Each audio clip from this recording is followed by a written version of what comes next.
Et salut à toutes et à tous, on se retrouve pour ce cinquième épisode, cinquième tutoriel de cette petite série découverte sur Pico 8 sur la programmation en pur code d'un Space Invaders-like.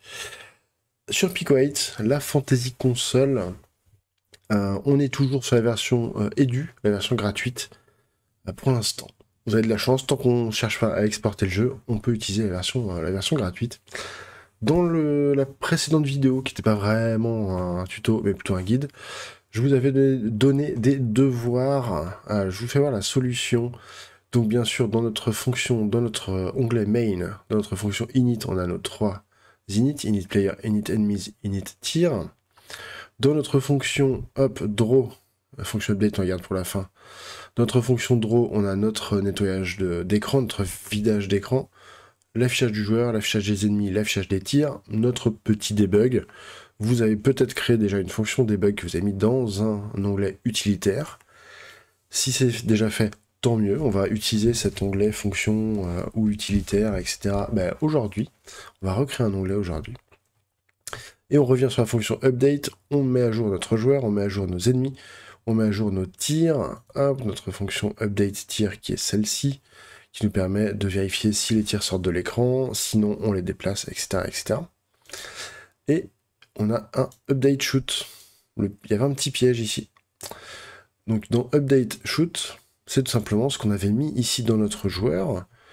C'est rigolo parce que du coup ça correspond pas exactement à ce que moi j'avais préparé, au code que j'avais préparé, j'avais fait l'inverse. J'avais mis dans les tirs. Bon, comme quoi, peu importe, ça fonctionne pareil. Update shoot, c'est vraiment le joueur qui gère quand est-ce qu'il va tirer ou non. Donc on pense bien à mettre cette fonction après. Et je vous ai expliqué dans la vidéo d'avant pourquoi on la mettait avant l'update des tirs, donc vraiment les déplacements des lasers. D'ailleurs ça aurait pu être update laser plutôt que update tir et update shoot, c'est un peu équivalent. On aurait pu mettre update laser, renommé si vous le souhaitez. Mais voilà, c'est important vraiment de ne pas oublier cette fonction. Aujourd'hui, ça y est, on est parti sur du code, et aujourd'hui on va attaquer dans un truc sur les moteurs style Godot, style Unreal, style GDevelop, style Unity, etc. etc. C'est quelque chose qu'on utilise énormément, bien sûr, dans tous les jeux, mais en fait, derrière, on ne sait pas trop exactement comment ça fonctionne. Je veux parler des collisions. Et là, les collisions, il n'y a pas de fonction collide directement dans Pico 8. Il va falloir la créer nous-mêmes, notre fonction de collision. Il y a plein de types de collisions différents. Je vous mettrai un lien dans la description vers un article. Il faudrait que je retrouve d'ailleurs cet article avant de mettre le lien, quand même, qui résume un petit peu les différents types de collisions. Nous, on va utiliser la collision qu'on appelle AABB pour All. Je me souviens plus. Les BB, c'est Bouncing Box, et le double A, je ne sais plus. Qui peut être aussi interprété comme étant les points de collision entre les deux boîtes de collision. En gros, on va créer un système de collision qui fonctionne avec des carrés, tout simplement. On va faire un truc très simple pour l'instant. Quand on va tirer avec nos petits piou-piou, avec nos petits lasers, on considère que c'est tout le carré qui est là, qui touche un ennemi. On ne considère pas que c'est spécialement ces pixels-là. Sinon, après, il faudrait définir des boîtes de collision. On pourrait le faire, pour être plus précis. Ça peut faire partie des évolutions pour la suite. C'est à vous de le proposer dans les commentaires. C'est pas prévu pour l'instant, mais on pourra le faire. Donc on va créer cette fameuse collision AABB, qui est quelque chose d'assez simple, entre guillemets, à appréhender. Elle nous permet pas de faire des collisions avec des cercles. Pour faire des collisions avec des cercles, c'est un petit peu plus compliqué, on va avoir besoin de calculer le diamètre du cercle, etc. C'est pas très compliqué, mais un petit peu plus. Pour l'instant, focus sur le simple.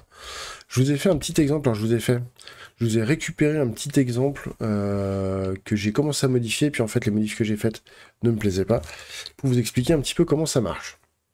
J'ai ici deux carrés. Un carré vert, ils sont bien fat mes carrés, hein. Un carré vert que je peux déplacer avec mes flèches de clavier, un carré rouge qui ne bouge pas. Ça va être mes deux objets qui vont rentrer en collision. On imagine, le carré vert, c'est mes lasers, c'est mon bloc laser qui va toucher les ennemis. Du coup, quand je touche, j'ai une collision. L'idée de de ce type de détection de collision, c'est qu'en fait, on va tester 8 en tout, 8 possibilités, à savoir si si le premier objet qui s'approche du deuxième, entre guillemets, le premier objet qui est testé, si sa valeur X est inférieure, enfin si sa position X est strictement inférieure à la position X de notre premier, si je peux vous faire voir la souris, hop, de notre carré rouge, je peux pas vous faire voir la souris du coup. Si la position X de notre carré vert est strictement inférieure à la position X de notre carré rouge, alors théoriquement il n'y a pas de collision. Mais ça, attention, ça ne marche que si les deux objets sont des points de valeur 1. Ici, on a des carrés qui ont une taille. Donc on doit tester leur position X. Donc par exemple sur mon carré vert, c'est son coin en haut à gauche. Là, on doit tester aussi la position X de son coin en haut à droite. Sachant que la position X du coin en haut à droite sera la même que la position X du coin en bas à droite, puisque c'est un carré, tout simplement. On pourrait faire des boîtes de collision avec des formes un peu plus alambiquées. Ça nous ferait des tests et des calculs beaucoup plus complexes. Mais l'idée, il faut vraiment pas seulement tester la position X de notre objet, puisque sa référence, c'est le coin en haut à gauche, mais il faut tester sur toute sa largeur. Enfin, pas sur toute la largeur du coup, mais il faut tester sa valeur extrême à gauche, sa valeur extrême à droite, sa valeur extrême en haut, sa valeur extrême en bas. Est-ce que c'est assez clair? Je ne sais pas. C'est un peu compliqué à expliquer, éventuellement je vous mettrai, de toute façon on va regarder déjà le code, et puis je vous retrouverai, je crois que sur Wikipédia, il doit y avoir un truc qui expliquait ça pas trop mal, peut-être mieux que moi, ça va vous faire un peu de lecture. Donc là on teste, si, en gros on va tester, pour simplifier un peu, on va tester si mon carré est complètement à droite de si mon carré vert est complètement à droite de mon carré rouge. S'il est complètement à droite, alors pas de collision. Si je me rapproche un peu trop près, j'ai une collision. C'est-à-dire que les deux se superposent. On va faire la même chose en haut. Bien sûr, si on est ici, on a déjà testé qu'il était à droite, donc OSEF, on sait qu'il touche pas. Ensuite, on va tester en haut. Là, bah pareil, je ne touche pas. Si je descends un peu trop, là je suis à ras, pixel perfect. Et là, si je redescends d'un cran, eh ben je touche. Et je vais toucher en fait jusqu'au bout. Et là, j'ai dépassé, pardon, en X mon deuxième objet, mon carré rouge, donc je ne touche plus mon carré rouge. Toute cette zone-là, hop, j'en suis en dehors. Et pareil en dessous, on n'a aucune collision. Donc l'idée, c'est vraiment garder vraiment à l'esprit qu'on va tester, entre guillemets, nos 4 coins de notre boîte, de notre box, de notre carré. En réalité, on va en tester que 2, normalement. On va tester même que 3. Bref, on va regarder sur le code, c'est un peu... c'est pas ce qu'il y a de plus simple à expliquer. Je vais revenir sur le code et je vais venir ici. Ma fonction AAB collide, elle est là. Le return note, pour l'instant, on s'en fout. Nous, ce qui nous intéresse, c'est tout ça. En gros, nos deux objets, donc dans la fonction va recevoir des paramètres. Donc les deux objets qu'on va tester. En fait, on va tester s'ils se touchent ou non. S'ils se touchent, eh ben, on fera une action. S'ils se touchent pas, on fait rien. Et donc pour tester les collisions, on envoie les deux objets.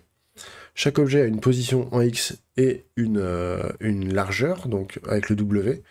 Ça, c'est des valeurs qui ont été créées dans l'exemple. Nous, on va devoir les renseigner à la main. Ou éventuellement recréer un petit peu comme sur l'exemple. Ce sera à vous de voir. Moi, je les renseignerai à la main. Donc on va tester si notre position de l'objet A, donc par exemple le carré vert, si l'objet A, si la valeur X de l'objet A plus la largeur, donc ça veut dire notre point en haut à droite, je fais des trucs mais vous voyez pas, hop, oui, c'est là, tac. Si c'est inférieur, donc si c'est derrière notre coin en haut à gauche de notre carré rouge, donc je prends mon coin en haut à droite de notre carré vert, là il est bien inférieur, il est bien plus à gauche que notre carré rouge. que1, 2, 3, que la position de notre coin supérieur gauche de notre carré rouge. Donc il n'y a pas de collision. Là par contre, je vais mettre ici, mon coin haut gauche de notre carré vert est bien plus loin en X. La valeur de X de ce coin-là est supérieure à la valeur X de notre coin gauche supérieur rouge. Ça fait beaucoup de...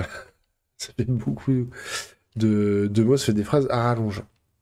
Donc en fait, on va tester ça à chaque fois.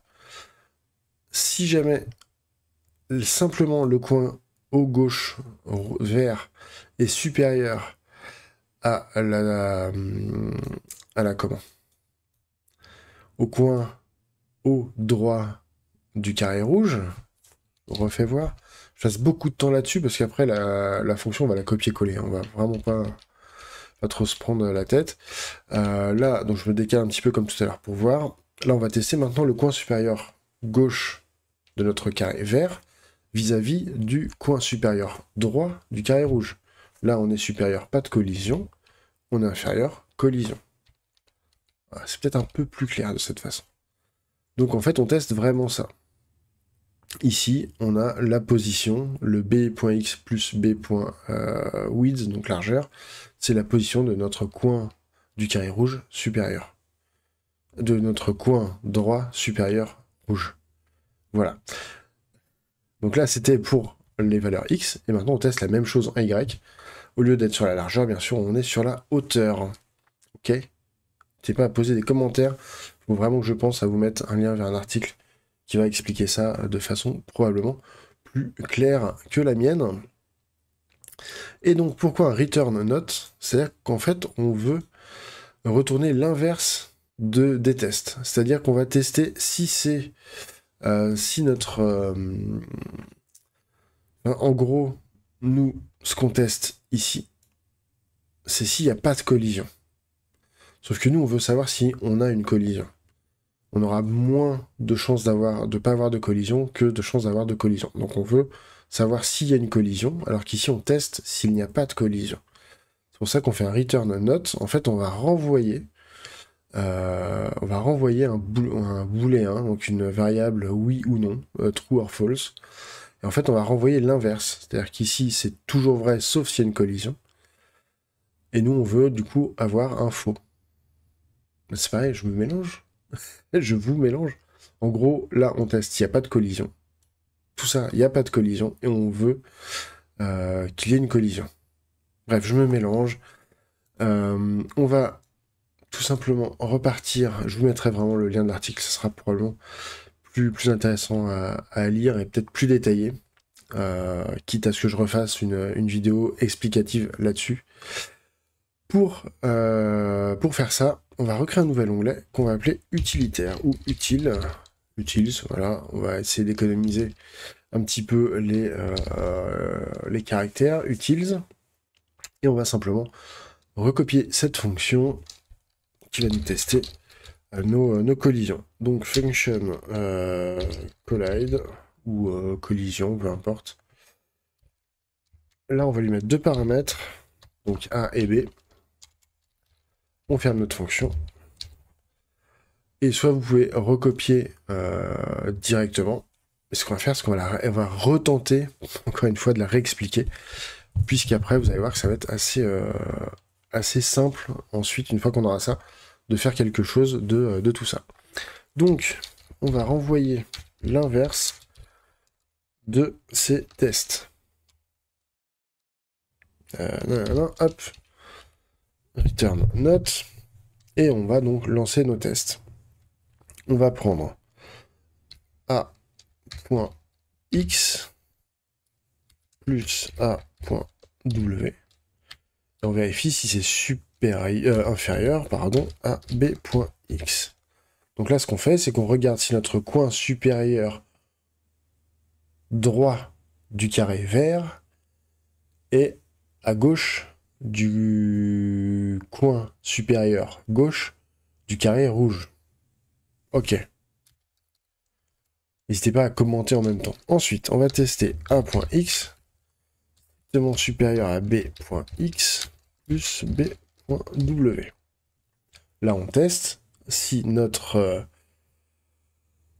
coin supérieur gauche du carré vert est à droite du coin supérieur droit du carré rouge.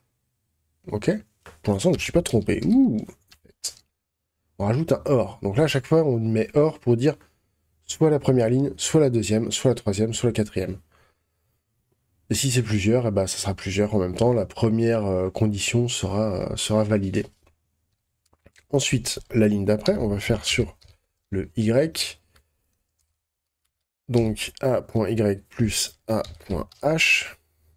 Alors d'ailleurs, c'est ici qu'on va recopier et après on va remodifier des choses.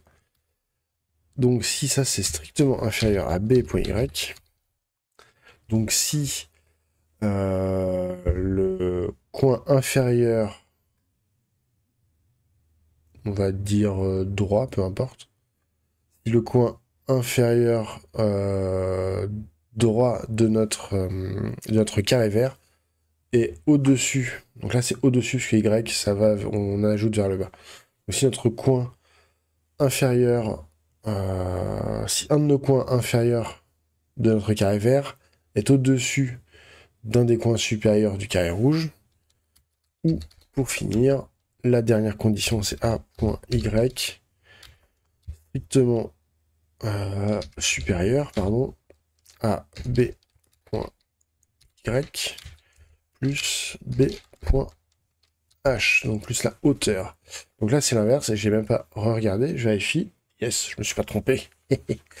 Donc là c'est l'inverse, on teste si un des coins supérieurs de notre carré vert est en dessous d'un des coins inférieurs du carré rouge. Ok, donc le problème c'est qu'ici il faut que tous les objets que je vais tester aient une valeur .w. Alors, on a plusieurs options. Effectivement, on peut peut-être... Alors, je partais pas là-dessus, je partais pour l'écrire en dur. Mais on va l'écrire en dur. On va rester sur l'écriture en dur. Ça voudrait dire qu'on modifie beaucoup de choses derrière dans ce qu'on a créé. Sur les ennemis, pas trop. D'ailleurs, sur les tirs non plus, c'est vrai qu'on teste pas les collisions avec le joueur pour l'instant. Donc on verra peut-être le joueur à modifier par la suite. En fait, on va, plutôt que d'écrire en dur, on va essayer de le faire de manière un peu plus raisonnée. Puisqu'ici, on a nos valeurs SX, SY. Et l'idée, ça serait de rajouter, en fait, une taille à nos tirs. Donc, ce qu'on va faire, on va simplement se rajouter un S, ce qu'on fait, S-width, allez, 8, S8, égale 8. Là, c'est full impro, YOLO. Ensuite, les ennemis, pareil, on va leur rajouter un E, width, égale 8, E8, égale 8. Et maintenant, on va rajouter tout ça dans notre ligne ennemie. Donc à chaque fois, je vais avoir une valeur, je vais me rajouter une petite valeur W et une valeur H, tout simplement ici. Donc quand je crée un ennemi au démarrage de la map, je vais faire W égale E width, virgule, et H égale E8. Ok. Même chose pour les tirs, sauf que les tirs, on a dit que c'était plus géré dans les tirs, mais c'était géré par le joueur. Donc on va venir dans notre fonction de tir ici, update shoot, et on va rajouter là encore. Et là, vous allez voir qu'on va même pouvoir faire un petit truc très intéressant. On va rajouter W égale S width, virgule, H égale S8. Ok. Normalement, on reteste. On ne devrait pas avoir de soucis. Voilà. Visuellement, on n'a rien changé. C'est plutôt derrière, on a préparé le terrain. Tant qu'on y est, notre largeur, ici, on l'utilise, notre hauteur, pardon, on l'utilisait pour faire apparaître nos munitions. Qu'est-ce qui se passe maintenant si Alors c'est vrai que je l'ai pas fait sur le joueur, donc on va pas trop modifier. On va quand même se poser la question. Si je faisais une version avec la largeur de mon joueur, je pourrais modifier ici mon code, plutôt que de mettre 8 en dur, je pourrais mettre simplement moins la hauteur du joueur. Pour l'instant, on va pas le faire, on n'en a pas besoin, mais ça peut être une idée pour la suite, et vous savez déjà comment faire. Ça pourrait être des petites améliorations que vous pourrez apporter. Donc on va revenir sur rien du tout, en fait, puisqu'on a déjà tout préparé. On va pouvoir maintenant gérer les collisions avec gérer les collisions des tirs avec notre personnage, avec nos ennemis, pardon, notre personnage. Pardon, la journée fut longue et chaude. Donc on va gérer les collisions entre les tirs et les ennemis pour pouvoir enfin détruire les ennemis. Donc, pour gérer ces collisions, ça va être géré dans les tirs. On va considérer que c'est les lasers qui vont gérer eux-mêmes leurs propres collisions avec les ennemis. Donc pour faire ça, ça va se faire bien sûr dans l'update. Ce qu'on va faire, c'est pour chaque tir, on va tester s'il touche un ennemi ou pas. D'ailleurs, on pourrait même limiter les boucles. Tiens, c'est pareil, j'improvise. On va peut-être faire ça après. Hop, je mets un petit commentaire à la full impro. Hein. Waouh. Tester seulement le premier. Ah ben non. Et non, j'allais dire tester seulement le premier laser. Mais le premier peut louper et être toujours en vie. Pas être toujours dans l'écran. Alors que le deuxième touche. Donc mon idée était nulle. Et on a bien fait de pas se lancer là-dedans. Donc, on va aller dans l'update. Ce qui se passe, c'est que les tirs, ici, on vérifie s'ils sont en dehors de l'écran, on les supprime. Sinon, on les fait monter. Une fois qu'ils sont montés, on va tester pour chaque ennemi si les tirs touchent un ennemi. Et ça, en fait, on va tester ça pour chaque tir. On va vérifier s'il touche un des ennemis. Donc pour faire ça, on va simplement remettre la boucle pour parcourir la liste des ennemis. For in all enemy. Tac, là, je ne sais plus écrire. Ennemi, alors, je ne sais plus si elle s'appelle exactement comme ça. Ennemi, yes. Tac, donc pour tout, pour chaque objet E dans toute la liste ennemi, alors on va se mettre un petit end, bien sûr, et là on va tester si on a une collision. Donc on va faire un if, on va appeler notre fonction collide qu'on vient d'écrire, et dans les objets, on va mettre notre E, ouais, ou le S, ouais, on va mettre le S d'abord, peu importe, il n'y a pas vraiment d'importance, plus pour nous. Donc si collide entre S et E, on revient là-dessus tout de suite, on fait notre zen, et on met notre end. Ok. Alors, ici, mes deux objets A et B, enfin mes deux carrés qu'on va tester A et B, ça va être tout simplement notre shoot S, qu'on a ici dans la première boucle, et on va comparer avec tous les ennemis. Donc pour chaque tir, on va le comparer avec chaque ennemi. Dans notre cas, on pourrait faire des limitations, donc là on va pas improviser non plus, mais on pourrait très bien imaginer qu'on ne teste que les tirs qui sont par exemple au-dessus de la moitié de l'écran. Comme ça nous permet d'économiser un petit peu, de pas boucler sur tous les ennemis. Pour faire ça, on devrait normalement pouvoir se rajouter, j'ai pas testé donc on va pas le faire. On devrait pouvoir se tester ici la position en Y. Comme ça évite de faire des boucles à chaque fois. Quoique, on pourrait peut-être on le fera peut-être après, on va voir, si vous êtes sage. Donc en gros, on vérifie si on a une collision. Alors, on va simplement supprimer. On va supprimer de notre table ennemi notre ennemi, le E. Et on va supprimer de notre table shoot, notre shoot, donc le S. Et ici, hop, on va se rajouter un petit commentaire, on ne saura pas faire ça aujourd'hui, particule d'explosion. Voilà, si on est motivé à le faire, on sait qu'on devra le créer ici. On va tester. Et il ne se passe rien. Et donc ça ne marche pas, car j'ai fait une belle typo, une belle faute de frappe. Dans with, j'ai vraiment mis with. Et j'ai oublié le D, tout simplement. Maintenant, si on reteste, et après je vous explique comment je fais pour trouver. Et là, je tire, et on voit bien, du coup, mes ennemis disparaître. Et j'essaie de tirer juste un seul projectile. Et mon projectile disparaît également. Ben voilà, ça fonctionne. Alors comment est-ce que j'ai fait pour trouver d'où venait l'erreur? Tout simplement dans le draw, ici. Alors ici et dans les tirs, en fait j'ai fait sur les deux. J'ai affiché mes valeurs pour les ennemis E.W et E.H. Et pour les tirs S.W et S.H. Et en fait je me suis rendu compte que tout le monde avait les bonnes valeurs, donc à savoir 8 par défaut, sauf with, Wizard, Harry Potter, je suis fatigué, qui avait une valeur nil, donc c'est une valeur vide, qui n'existe, enfin, ouais, nulle, une valeur non renseignée. Et là, du coup, je me suis dit, typo peut-être. Effectivement, typo, j'avais oublié le D.